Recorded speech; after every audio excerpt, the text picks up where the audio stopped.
Ladies, we're here tonight on the show. And tonight we're going to do wrestling news, and then we'll do Monday Night Raw recap at the end. So right away, it is being reported. It came out super early today at about 7 in the morning. That so it this is no, so it's being reported. I don't know how legit this is, but I think it is legit. But anyways, they're saying that just like The Rock, Steve Austin has pretty much let WWE know that he is not planning to compete this year at WrestleMania. It was reportedly that they offered him a match with Roman Reigns, where many people believe it could have been to replace Rock. But obviously, last night they announced that the match for Roman Reigns will be versus Cody Rhodes. So I guess just like The Rock, it seems like they're both finished with last night announcing that it's going to be Cody Rhodes officially versus Roman Reigns. It's over. No more Stone Cold Steve Austin speculation for Roman Reigns. No more The Rock speculation for Roman Reigns. It is official. It is going to be Cody Rhodes. And now it is being said that just like The Rock, Steve Austin has turned down a match, whether it was versus Roman Reigns or anybody else. He has turned down a match to compete at this year's WrestleMania. So it looks like both of them, after possibly thinking about having all three of The Rock, John Cena, and Stone Cold Steve Austin, it looks like the only one now that seems to be available is John Cena, as both The Rock and Stone Cold Steve Austin have pulled out of the show, ladies and gentlemen. All right, ladies and gentlemen.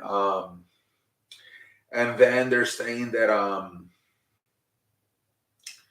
freaking let me see here more. What the fuck is happening, man? Let's see here. Gunther has now become a top 10 champion. As far as Intercontinental Champion, ladies and gentlemen, he's now a top 10 champion. I'm gonna shut this shit off. Hold on, I apologize.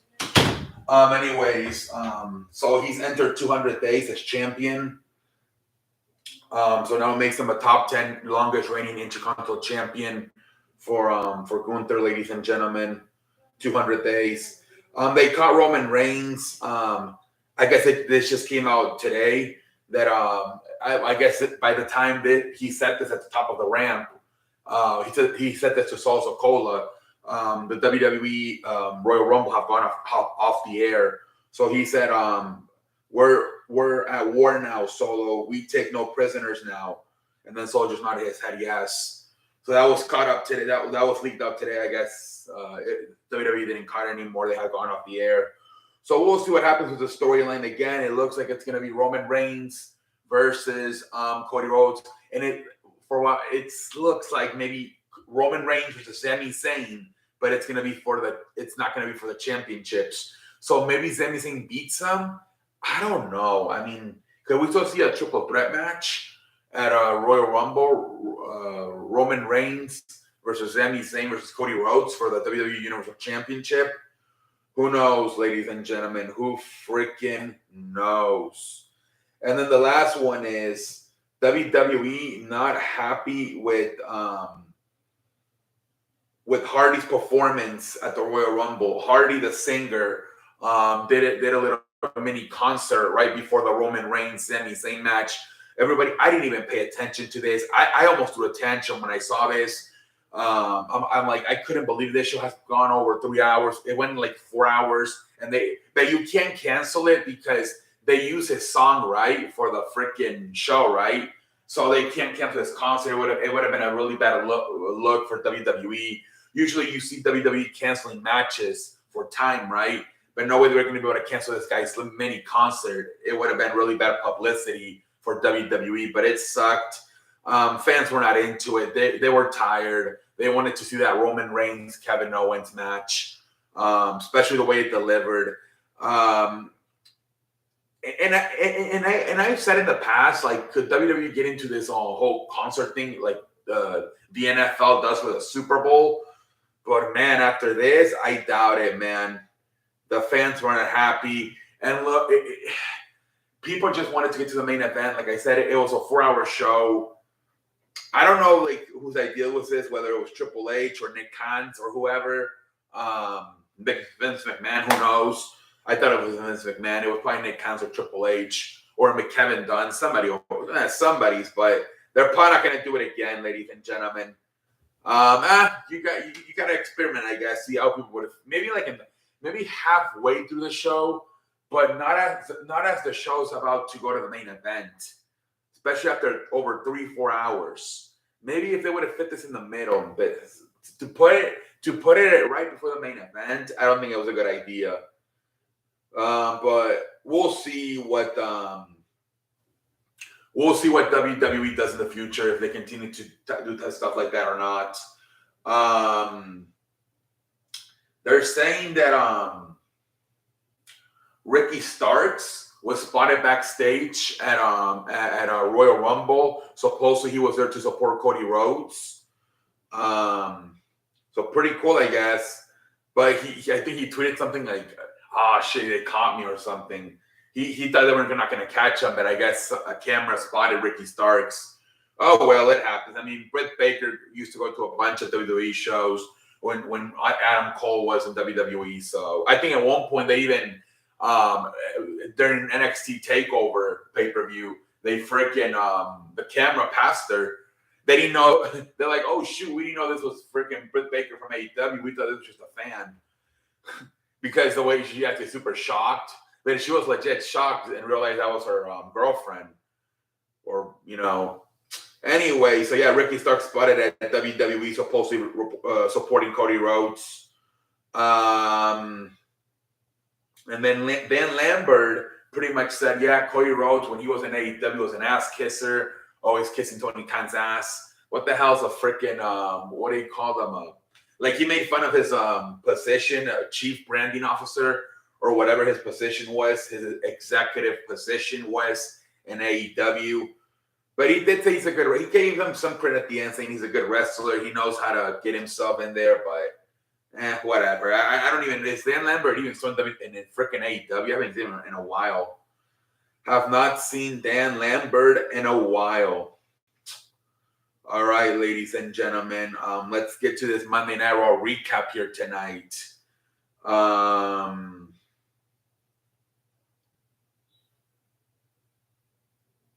Let me make sure did I get all the news? All right, I think we did get all the news. All right, let's go to freaking Monday Night Raw.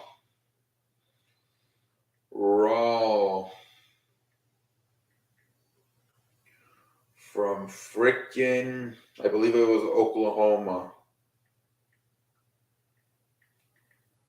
All right, ladies and gentlemen.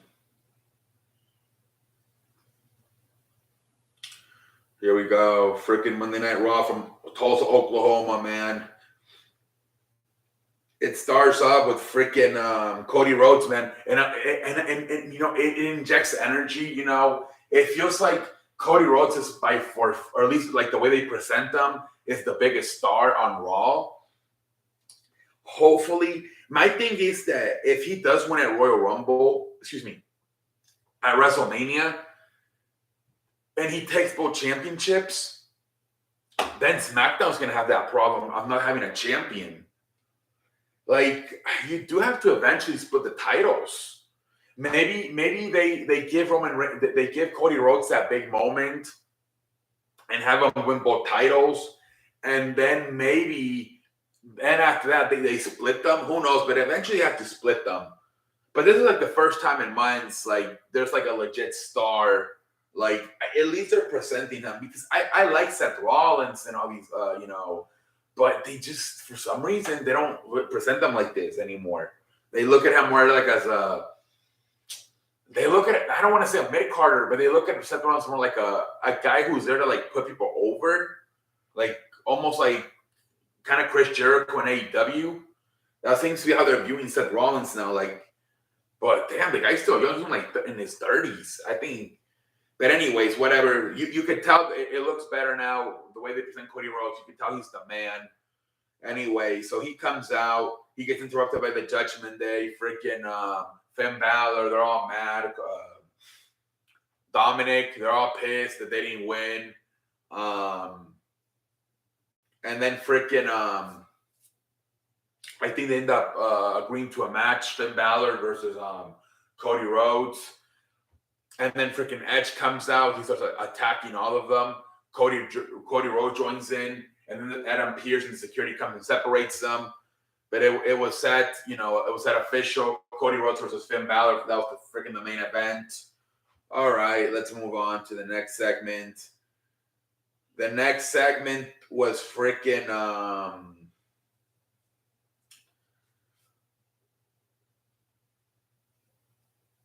let's see here. The next segment was a quote. They had this whole match. This helped kept the show. I mean, like going the Elimination Chamber qualifying matches. Seth Rollins was Chad Gable. Pretty good match. Though maybe could have had more time. Could have put a really banger match at the end. Man, freaking Seth Rollins wins with the freaking pedigree. He won with the pedigree, not the curse stomp. Pretty interesting. Once again, just like a few weeks ago, was selling a leg injury. Obviously, storyline. So Seth Rollins is the first person to qualify for the Elimination Chamber.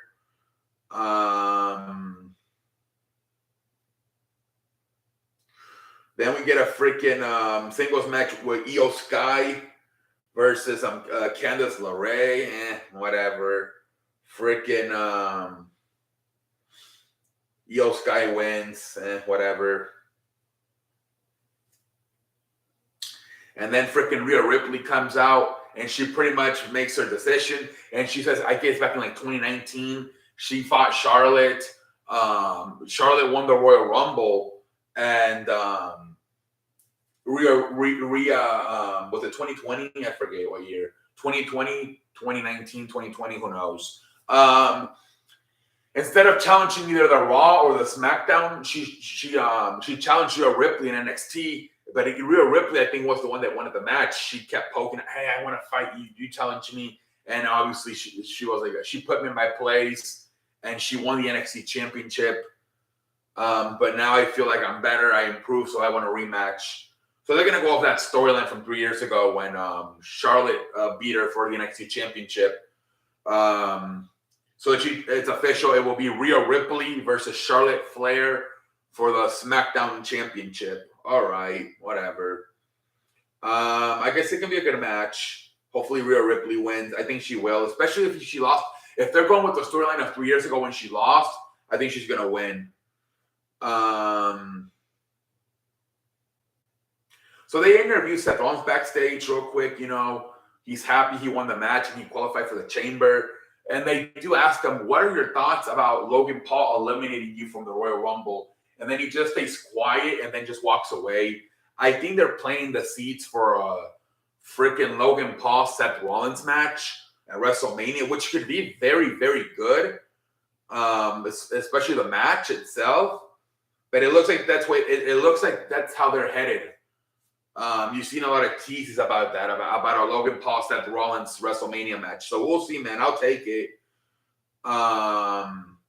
And then we get another qualifying match. We get freaking Baron Corbin versus Johnny Gargano. Both JBL and Dexter Lumis out at freaking ringside. It ends up with Dexter Lumis freaking pulling out like an axe and sticking it right in freaking JBL's hat. For freaking JBL trips. Freaking Baron Corbin gets distracted. Johnny Gargano wins. And that's pretty much the end of the match, man.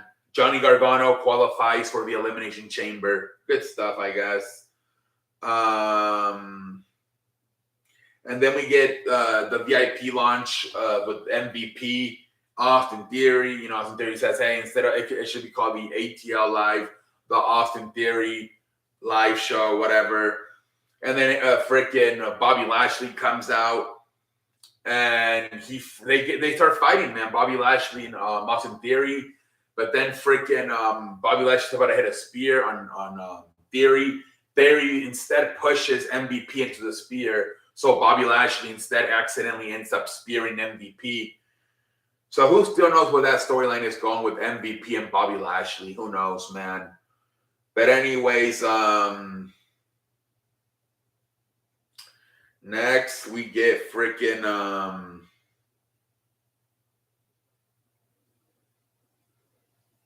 we get the Miz once again, just like last week, complaining about not being a bigger part of the show. And like last week, he ended up getting stunned by Kevin Owens. This we got Pierce comes like, you actually have a match tonight versus the returning Rick Booze. Rick Booze is back. Remember, he was the guy who used to play the guitar for Shinsuke Nakamura on SmackDown. I guess they repackaged him now. They switched him over to Raw and no more guitar. They cut his hair. He pretty much squashes the match in about 3 minutes. Rick Booze wins his first match back. All right, good to see Rick Booze back. And then we get a funny segment, freaking Otis and Chad Gable walking backstage. And I guess the male Moxo models have also been switched to Raw. And Maxine's like, oh my gosh, she's perfect. So now I guess are they gonna end up putting freaking Otis on the freaking male? That could be a good thing because that means they can maybe split Otis and Chad Gable, which means Chad Gable can maybe get more of a singles push. I don't know. I really like Chad Gable, but I don't know how committed WWE would be to him. I doubt they'll give him a freaking world. It would probably be like an Intercontinental or United States Championship push. Anyways, we'll see what happens. Or maybe they'll freaking put Chad Gable in it too. Jesus Christ. And then we get probably the best segment of the night, man. Freaking Bayley comes out and she's like, oh man, I'm happy about this whole Becky Lynch thing being put behind me, man. I taught her a lesson last week by beating her up. And then freaking Becky Lynch comes out and they just freaking start insulting each other.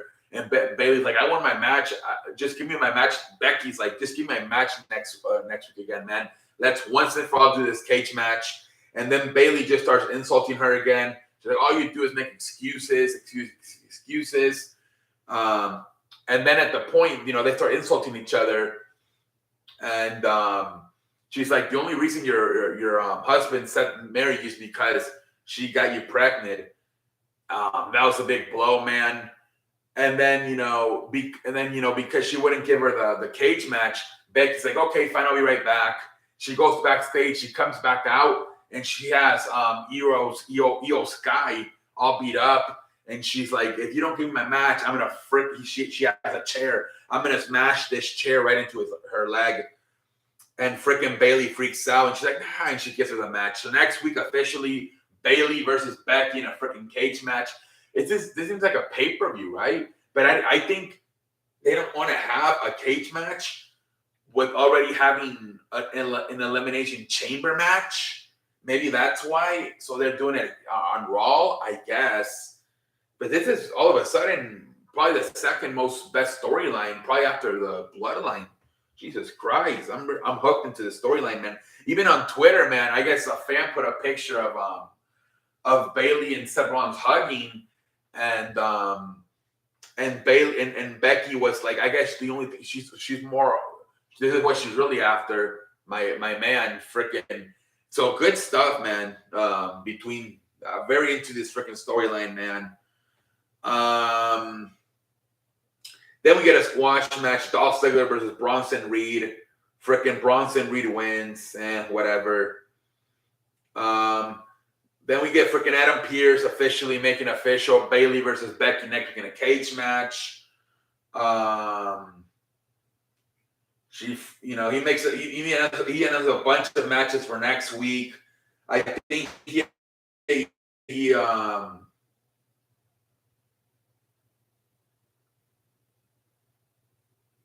announces like a freaking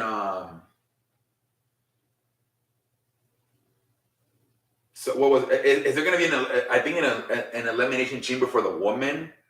6 women will enter the elimination chamber with the winner facing Belair title Wrestlemania. Raquel Rodriguez. So there is going to be a women's elimination chamber match as well. Raquel Rodriguez, Asuka, Liv Morgan, and Nikki Cross have entered because they were the final 4 in the Royal Rumble right before Rhea Ripley won. So Raquel Rodriguez, Asuka, Liv Morgan, and Nikki Cross are in. And then there will be qualifying matches to determine the final 4 spots, which will be Piper Niven, Michin, Candice LeRae, and Carmella in a fatal 4-way match. Okay. And then after that, Chelsea Green comes out, and she's after fucking losing like in 5 seconds at the Royal Rumble. Now all of a sudden she's like, "Where's my freaking my chocolate, my freaking coffee, my freaking my private locker room?" It kind of doesn't make sense because she kind of lost in 5 seconds, like a pendejo mode, and now she wants to act like a freaking. I don't know about that. So she's acting for like Swiss chocolate. I don't know about you guys, but I kept getting confused with like 3 times. Like, is it me or does Maxine Dupree, Chelsea Green, and Carmella look pretty similar? Like when I saw Chelsea Green, I thought it was Maxine, and then I thought it was freaking Carmella. It took me a while to figure out. They kind of look as maybe it's, I don't know, but I thought they kind of all three look similar. But anyways, then we get, like I said, let's see here.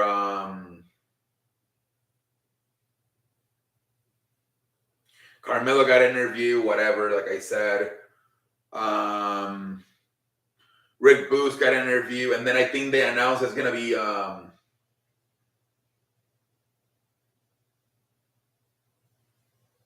they announced a bunch of matches for next week.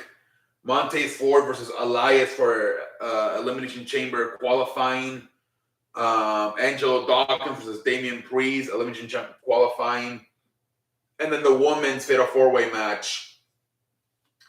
Piper Niven versus Carmella versus Asuka versus Nikki Cross.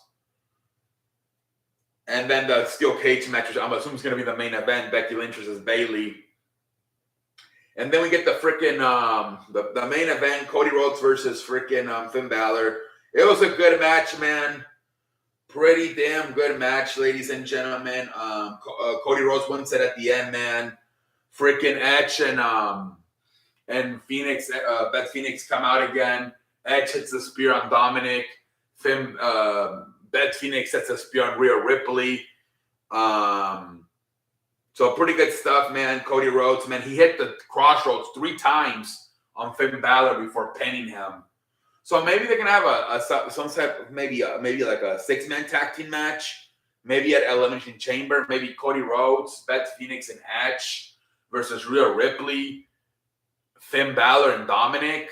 Who knows? But maybe so to get something to do for Cody Rhodes. It's still not for another 2 more months. And there's a lot of rumors going around that it's going to be Roman Reigns versus Sami Zayn in a non-title match at Elimination Chamber. So maybe they're going to put Cody Rhodes in this mini storyline here with Edge and Beth Phoenix versus the Judgment Day to try to, while Roman Reigns most likely finishes his feud with Sami Zayn, give it more time. But anyways, that's pretty much about it, ladies and gentlemen. Until next time, I'm out like a light. Holla at your boy.